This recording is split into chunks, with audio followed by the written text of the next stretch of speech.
Have you ever had your phone die when you needed to make the most important call of your life? Or missed the bus by a nanosecond and watched it speed away in a cloud of smoke and apathy? Frustration is not just a bothersome houseguest, it is also that cousin who stays too long. He, or more accurately, it is all your snacks, moves in and starts living there. All of us have been there. I am caught up in this bad mess. But do not just put a band-aid on it and say, it is fine. Let us get rid of this problem for good. Today, we will look at 7 Stoic ways to not just deal with anger, but to get rid of it for good. If you are new here, I have a little task for you. Smash that subscribe button and ring the notification bell to improve your mental game and become a rock in this ocean of chaos. Now, strap in and let us get started. Pay attention to what you can control. Real problems do not bother people as much as the worries they make up about real problems, said Epictetus. First, let us talk about control, or more accurately, the illusion of it. You cannot change the traffic that makes you late, or the weather that ruins your lunch. You can control how you feel and what you think about it. This is not magic fairy dust that changes your life. It is a change in how you think. For example, let us say you miss a bus.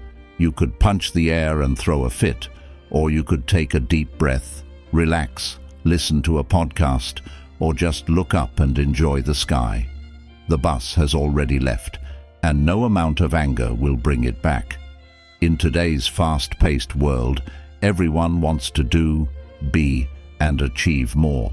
We are constantly getting messages that say, our worth depends on how much we get done.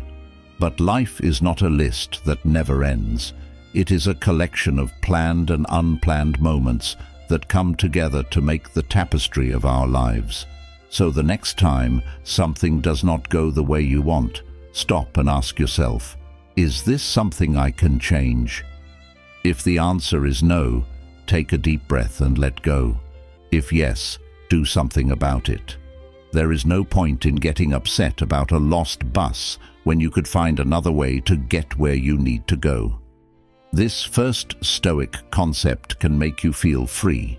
It is like getting rid of all the apps on your phone that you never use. You did not know how much space they took up until they were gone. If you let go of the things you cannot control, you will have more room in your life for what really counts. Imagine a world where everyone just followed this one rule. There would not be any more road rage, tempers would not flare up in the grocery store line, and computer warriors would not lose their cool over a tweet. That is a world that is worth working for. So take the first step and focus on what you can change. Zoom out to get a bigger picture and a look from above. Do not try to make everything happen the way you want it to. Instead, wish that everything happens the way it actually will. Epictetus. You know how in movies, the camera zooms out so you can see everything from a bird's eye view? It is easy to forget that our own world is only a small part of the whole universe.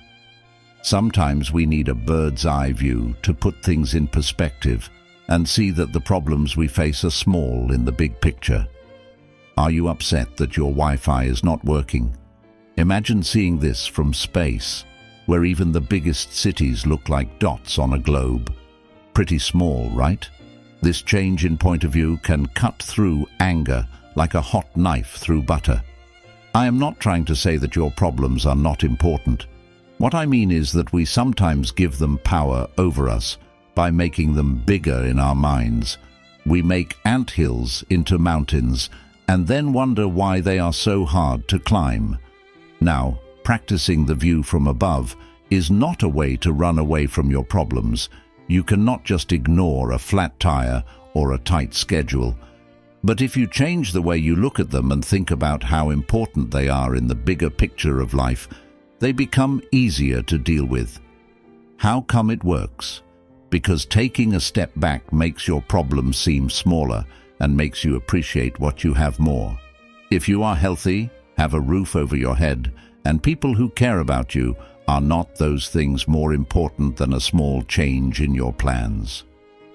This Stoic practice is not just mental gymnastics.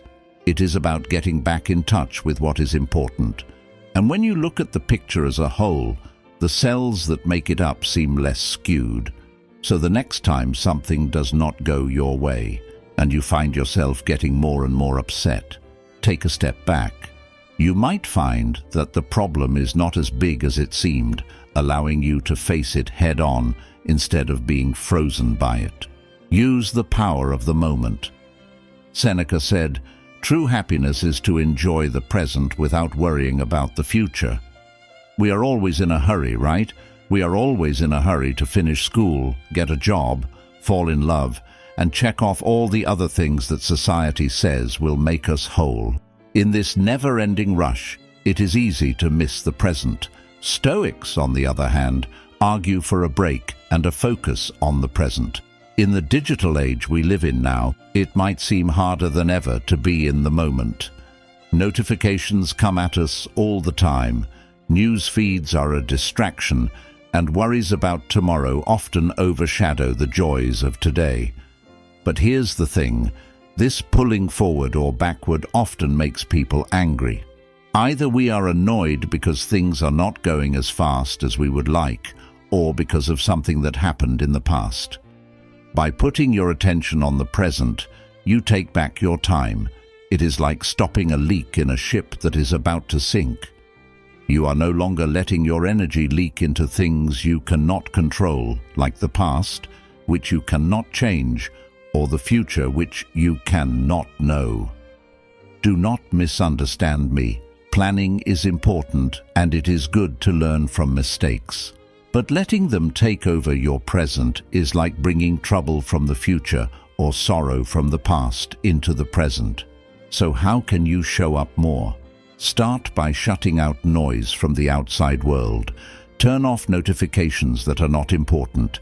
Set aside time to do nothing, practice mindfulness, or just be fully present in whatever you are doing. Taste, do not just eat. Do not just listen. Pay attention. Touch, but also feel. Being in the present can also help you feel better when you are frustrated, because it helps you focus on what you can do right now. It makes things easier to understand and gives a sense of peace. When you use the power of now, you give anger less room and time to stay. You cannot control everything, but you can decide what to pay attention to. And when that light is on the present, you will find that a lot of your problems just vanish into thin air. Check your wants and handle them. Seneca said, "We suffer more often in our minds than in the real world." Let us talk about the close relative of anger, which is desire. You want something to happen, and when it doesn't, you get frustrated. It is as easy as that. The dichotomy of desire was a way for the Stoics to deal with this. Stoicism divides wants into two groups, those that make sense and those that don't. Some natural needs are for food, a place to live, and good health. Wants like fame, too much money, and other useless things are examples of vain desires. The key is to give in to your natural wants as much as they help your well-being, but to be very careful with your useless desires. We all want more, whether it is more money, more likes, or more stuff. But have you ever noticed that trying to get these things makes you feel more empty than satisfied? It is like running on a track and hoping to get to a place that is just out of reach. Now, the Stoic way to deal with this is not to give up all desires. That is neither realistic nor helpful. The goal is to be able to control your wants and needs, to weigh them on a measure of how important they really are before getting upset that you cannot get what you want. Ask yourself why you want that thing in the first place. You will find that changing what you want will automatically make you feel less frustrated. Think about it. If you do not chase after goals that are too big or too small, you will be less likely to be disappointed and, by extension, less likely to be frustrated. But how do you know which wants are worth going after? A good rule of thumb is to ask yourself if getting what you want will really make you happier and help you grow as a person. If you want social approval or short-term pleasure more than anything else, you might want to think again. Understanding the two sides of desire is like giving your mind an update. It makes your goals clearer, helps you focus better, and improves your total performance. And when you set goals, the less room there is for anger to grow, the better. So go ahead and look at what you want. Once you clear them out, it will be much easier to move through life with a sense of purpose, instead of being blown around by the winds of meaningless wants. Think about things that are bad. Seneca said, "How does it help to make things worse by complaining?" Before you jump to conclusions, negative image is not about being a Debbie Downer. It is more about getting your mind ready for possible failures so you can handle them with grace and strength. Imagine that everything goes wrong with your day. You spill your coffee, your computer crashes, and you miss your train. Now, let us take a break. This has not happened yet, but if it does, you have already gone through it in your mind, so you are ready. This exercise is great in two ways. First, it helps you get over the original shock of bad things that happen. So when the Wi-Fi inevitably goes down 5 minutes before your big presentation, you do not worry. You adapt because you have already been there in your mind. Second, thinking about how bad things are makes you appreciate good things even more. You start to appreciate the little things, like coffee that does not spill or a train that arrives on time, because you know they are not always there. Your happiness grows because you know how easily things could go the other way. But you might be wondering, will not thinking negatively make me nervous or negative? The straight-faced answer is a loud no. The goal is not to dwell on the bad, but to talk about it enough that it doesn't bother you as much. Do not use this as a reason to always think the worst. That is not what it is about. It is about making peace with uncertainty and getting ready for the surprises that life may throw at you. Remember that stress and frustration are not caused by the scenario itself, but by how you see it. And the way you think about setbacks changes after you have met them in your thoughts. So, try this. The next time you're sipping your morning coffee, take a few minutes to think about possible problems and then let them go. You will find that when life throws you a surprise, you will be able to handle it like a pro instead of freaking out like a beginner. Now, I am going to give you a task. If you have made it this far, I am sure you can keep going. Trust me, the part that will change you the most is in the end. Do you have the patience to stick with it? Show it. Stay with me until the end, and I promise you will not be sorry. Love your fate, or amor fati. Seneca said, "Fate leads the willing and drags along the unwilling." If you have been nodding along so far, the next Stoic idea, amor fati, or love your fate, might really hit home for you. It is not enough to just accept what happens to you.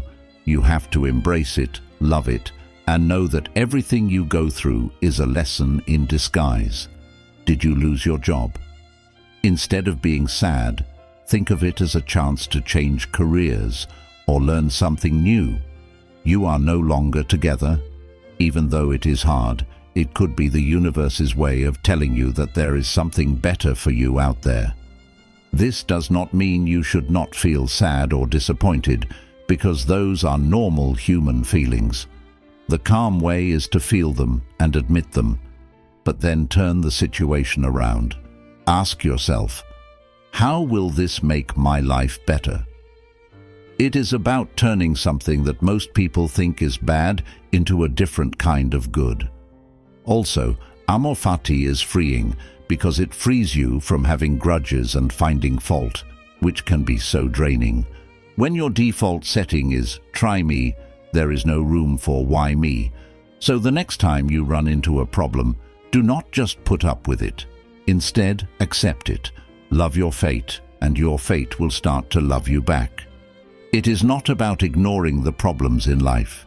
Instead, it is about finding a way to dance in the rain instead of waiting for it to stop. Remember that you are going to die. Seneca said, "Let us prepare our minds as if we were going to die tomorrow. Let us put off nothing. Let us balance the books of life every day." This one might be a little sad, but stay with me. The term memento mori means remember you will die, but it is not meant in a bad way. It is a strong warning that we only have a limited amount of time, so we should live in an honest, passionate way and pay attention to what really matters. The idea of death makes life's uncertainties very clear. When you think about how short life is, your problems suddenly seem small. Are you going to waste your time worrying about a mean remark or a small setback? Stoics say that realizing that we are going to die helps us cut through life's small problems and focus on what is really important. But there is more to it than that. Knowing that our time is limited makes us feel like we need to act quickly. It makes us want to move, change, grow, and make up our minds today, not tomorrow. You cannot put off important things anymore because you know that life does not give you a lot of chances to do things over. So how can you use memento mori without making your life too sad? Use it every day as a reminder. When you are annoyed or stuck, ask yourself, in the big picture of my short life, how important is this moment? More often than not, you will find that what you are worrying about is not important enough to make you lose your peace of mind. The point of memento mori is not to make people afraid, but to get them to act and be grateful. It is a tool for separating the gold from the sand, or what really counts from the noise that is always around us. By reminding yourself that everything changes, you can lessen your anger and make your life better. Your days have more meaning, you act with more intention, and you value your time more. It is the best way to keep you grounded while pushing you to live your life to the fullest. So, here are 7 Stoic ways to deal with anger straight on. You can use them one at a time or mix and match them to see what works best for you. Start is the key.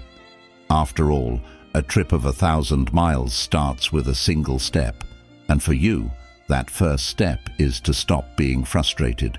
Is not it powerful to know that anger, no matter how scary it seems, can be controlled, that you do not have to be its slave, but rather its master? By following these Stoic teachings, you gain more than just information. You also gain wisdom, which is a rare and valuable thing in our fast-paced world.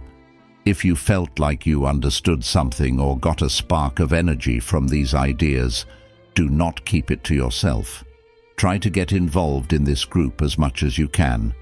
Click the subscribe button, turn on the notification bell, and give the video a thumbs up. Let us not just go through life, but dive into it and look for all the lessons and joys it has to offer. Are you ready to learn more about Stoicism? Find out how to live a happy life with our exclusive ebook, which you can get by clicking on the link in the saved comments. And finally, leave a comment below telling us which practice spoke to you or if you have found your own way to deal with life's changes and turns. Because growing up is not something you do alone, and your ideas might be the light that someone else needs. Until we talk again, use your inner stoicism and face life's winds head on. You can do it.